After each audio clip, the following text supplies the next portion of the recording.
राजनीतिक सामाजिक क्राइम से संबंधित सभी खबरों के लिए तहलका हिंद न्यूज चैनल को सब्सक्राइब कीजिए और हमारे बेल आइकन को भी दबाएं।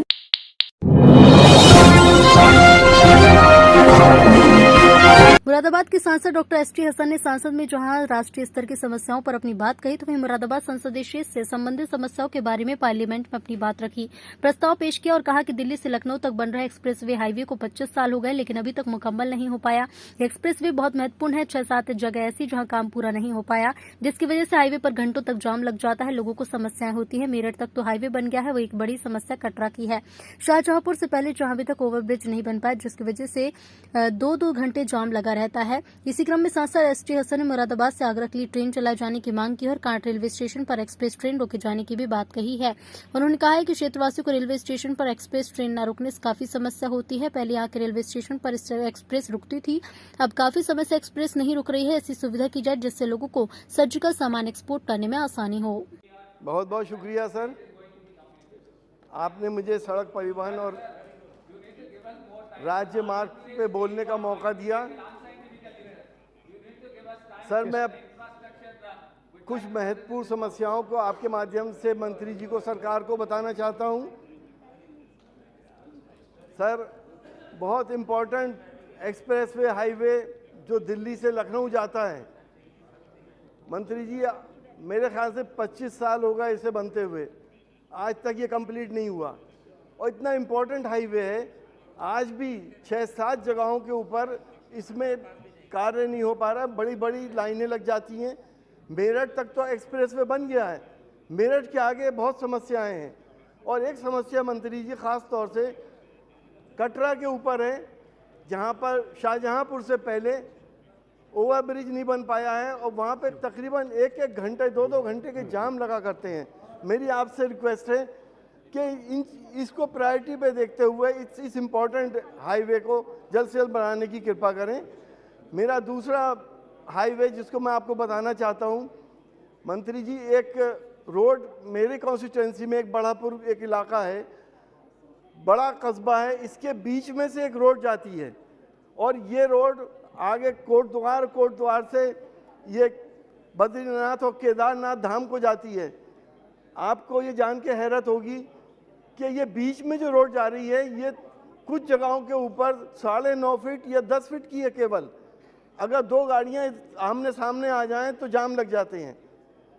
तो मेरी आपसे ये रिक्वेस्ट है कि इस बढ़ापुर बस्ती का बाईपास बनना बहुत आवश्यक है, ताकि सारे श्रद्धालु, ये रास्ता भी शॉर्ट है बद्रीनाथ और केदारनाथ धाम का, ताकि सारे श्रद्धालु बहुत जल्दी अपने डेस्टिनेशन पर पहुँचें और काम पूरा करें। मंत्री जी, एक हाईवे जाता है मुरादाबाद से काशीपुर होता हुआ और आगे गढ़वाल तक। इस हाईवे के ऊपर विश्व प्रसिद्ध एक उद्यान है, जिम कॉर्बेट नेशनल पार्क, जिसमें तमाम दुनिया से लोग पर्यटक आते हैं। मुरादाबाद से लेके काशीपुर तक रोड इतनी ख़राब हो गई है कि अगर उसमें आप 20 से या 30 किलोमीटर की रफ्तार से ज़्यादा नहीं चल सकते। बाहर के पर्यटक क्या इंप्रेशन लेके जाएंगे। आपने ये सैंक्शन कर दिया है, 4 लेन करने की बात करी है। बीच में एक बहुत संकरा पुल पड़ता है, जिस पे एक तरफ से ही ट्रैफिक पास होता है और वहाँ पर भी बहुत लंबे जाम लग जाते हैं। आपने पास किया है 4 लेन, लेकिन न जाने कुछ वजहों से वो आगे काम हो नहीं पा रहा है। मेरी आपसे रिक्वेस्ट है कि इसको प्रायोरिटी पे लेते हुए इस काम को करा दिया जाए, ताकि जो फॉरेन पर्यटक आते हैं वो आसानी से कॉर्बेट नेशनल पार्क भी जा सकें और आगे रानी खेत वगैरह भी वो जाकर घूम सकें। बहुत इम्पोर्टेंट हाईवे है, अब बहुत बुरी हालात के अंदर है। मेरी ये 3 डिमांड्स हैं आपके लिए। मैं समझता हूँ कि आप इसको प्रायोरिटी पे लेते हुए जल्द से जल्द समाधान करेंगे। बहुत बहुत शुक्रिया। बहुत धन्यवाद। बहुत बहुत शुक्रिया सर, आपने मुझे बोलने का मौका दिया। सर, मैं आपके माध्यम से मंत्री जी को बताना चाहता हूँ कि मैं मुरादाबाद कॉन्स्टिट्यूंसी से आता हूँ, जिसका उत्पाद पीतल नगरी के नाम से जाना जाता है, जो तमाम दुनिया में हिंदुस्तान को पीतल के माध्यम से चमकाता है। बहुत बड़ा बिजनेस सेंटर है। एक टाइम था जब 20,000 करोड़ का यहाँ से एक्सपोर्ट होता था, लोकल सप्लाई भी होती है। मुरादाबाद की एक बहुत पुरानी समस्या है मंत्री जी 50 साल से हम लोग ये डिमांड कर रहे हैं कि मुरादाबाद से एक डायरेक्ट ट्रेन बॉम्बे के लिए चलाई जाए, क्योंकि सारा काम बॉम्बे से होता है, शिपमेंट वगैरह होते हैं। लेकिन ये डिमांड आज तक पूरी नहीं हुई। बदकिस्मती से मैं आज शायद 5वीं बार ये डिमांड इस पार्लियामेंट में उठा रहा हूँ, और मुझे उम्मीद है, क्योंकि मंत्री जी की जो रेपुटेशन है वो किसी को डिसअपॉइंट नहीं करते, और मुझे उम्मीद है कि इस डिमांड को भी मेरी पूरा करने में पूरा योगदान देंगे। मंत्री जी, जब मैंने अधिकारियों से पूछा, आपके अधिकारियों से पूछा, तो मुझे जवाब मिला कि आपके यहाँ टर्मिनल नहीं है, यहाँ पे जगह नहीं है। मैंने इसको और इसमें रिसर्च करी, और मैं पता ये चला कि मुरादाबाद के अंदर 2 जगहें ऐसी हैं, दलपतपुर और हरतला, जहाँ पे टर्मिनल की पूरी गुंजाइश है, और यूपीए सरकार में इसके लिए सैंक्शन भी हो गया था, पैसा भी सैंक्शन हो गया था, लेकिन हमें मिसगाइडेंस मिलता रहा। मुझे अफसोस के साथ आपसे कहना पड़ता है। अब अगर मैं आपसे टर्मिनल के बारे में जगहों को बता रहा हूँ, तो मुझे यकीन है कि बहुत से अधिकारी आपसे ये कह देंगे कि कंजेशन बहुत है, वहाँ ट्रेन नहीं चल सकती, लेकिन अल्टरनेट रूट्स भी हैं। मंत्री जी, मेरी आपसे ये दरख्वास्त है कि इस पे बहुत सीरियसली अगर आप सोचेंगे तो यहाँ की जनता को बहुत सहूलत मिल जाएगी। मुरादाबाद, इसके अलावा मुरादाबाद से जो बिज़नेस होता है वो अलीगढ़ से आगरा और बीच में फिरोज़ाबाद भी आता है। ये सब बिज़नेस सेंटर हैं, एक्सपोर्ट्स के सेंटर हैं। एक ट्रेन की डिमांड मुरादाबाद से आगरा के लिए है, आज तक कोई ट्रेन इस रूट पे नहीं चली है। मैं आपसे इस ट्रेन के लिए भी डिमांड करता हूँ। मंत्री जी, मुरादाबाद में बढ़ापुर, मेरी कॉन्स्टिट्यूंसी में बढ़ापुर और अफजलगढ़ बहुत बड़े बड़े इलाके हैं, मिनी शहर हैं। यहाँ पे आज तक ट्रेन की कोई सुविधा नहीं है, और इसी में एक ठाकुरद्वारा भी है जो एक बहुत बड़ा शहर है, उसकी भी सुविधा नहीं है।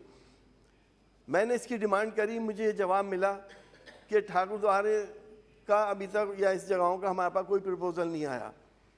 जब मैंने इसको और देखा तो पता ही चला कि आपकी पिछली सरकार में 2015 में ठाकुरद्वारे के लिए सैंक्शन हो गया था, लेकिन न जाने क्यों वो काम क्यों नहीं हुआ, और जवाब ऐसे क्यों दिए जाते हैं सांसद को कि उसका सर पैर ही नहीं होता।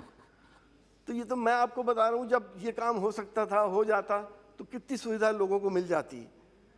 इसके अलावा मंत्री जी, मुरादाबाद से कांठ एक ऐसी जगह है जहाँ पे सर्जिकल बैंडेज और कॉटन की सप्लाई होती है थ्रू आउट इंडिया, और कांठ से लोग बहुत बहुत दूर ये सर्जिकल बैंडेज और कॉटन भेजते हैं।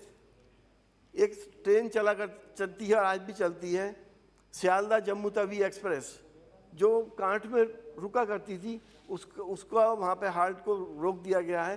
कांठ के लोग जम्मू तवी तक जाते हैं और अपना सामान लेके जाते हैं। आज वो सुविधा वहाँ पे अवेलेबल नहीं है। मैं मंत्री जी एक चीज़ और आपके संज्ञान में डालना चाहता हूँ कि हमारे यहाँ जो अंडरपास बने हैं उन पे शेड भी लगे हैं, लेकिन पिछले दिनों बारिश हुई, उसमें पानी भर गया, और बहुत सी गाड़ियाँ, हमारे दोस्तों की भी ऐसी गाड़ियाँ हुई जो अंदर गए और सीज हो गई। मैं एक जनरल बात कहना चाहूँगा कि अगर जहाँ पे हमारा अंडर लाइन निकाली जा रही है, तो उस जगह के ऊपर रेन वाटर हार्वेस्टिंग अगर कर दी जाए, रेन वाटर ही तो है ये, तो लोगों को भी सहूलत हो जाएगी और ग्राउंड वाटर को भी इससे बूस्ट मिलेगा। तो इस पर अगर आप सीरियसली सोचें तो हम इससे बहुत बड़ा आप लोगों को सुविधा भी देंगे और ग्राउंड वाटर को भी बूस्ट कर देंगे। मंत्री जी, अभी तक मरीजों के लिए, डिसेबल्ड लोगों के लिए, सीनियर सिटीजन्स के लिए जिस तरह से आप सहूलत देते थे, उस सहूलत को दोबारा बहाल कर दिए, आपकी बड़ी मेहरबानी होगी। सर, मैं एक और, क्योंकि मैं एक्सपोर्ट शहर से आता हूँ जहाँ पे एक्सपोर्ट होता है, बड़ी समस्या आई पिछले दिनों में कि हमारे पास कंटेनर ख़त्म हो गए, चाइना में फंस गए सारे कंटेनर, लोगों के ऑर्डर डिले हो गए। आपसे रिक्वेस्ट है कि हम खुद मैन्युफैक्चर करें, अपने कंटेनर इंडिया के अंदर बने, और जो फ्रेट है वो और मुल्कों के मुकाबले हमारे यहाँ बहुत ज़्यादा है, और देशों के अंदर जैसे चाइना है, वियतनाम है, कंबोडिया जैसे मुल्क के अंदर वो फ्रेट में रियायत देते हैं एक्सपोर्टर्स को। अगर आपके माध्यम से उनको रियायत मिल जाए और कंटेनर की कमी ना हो तो बहुत बड़ी आपकी मेहरबानी होगी। बहुत बहुत शुक्रिया।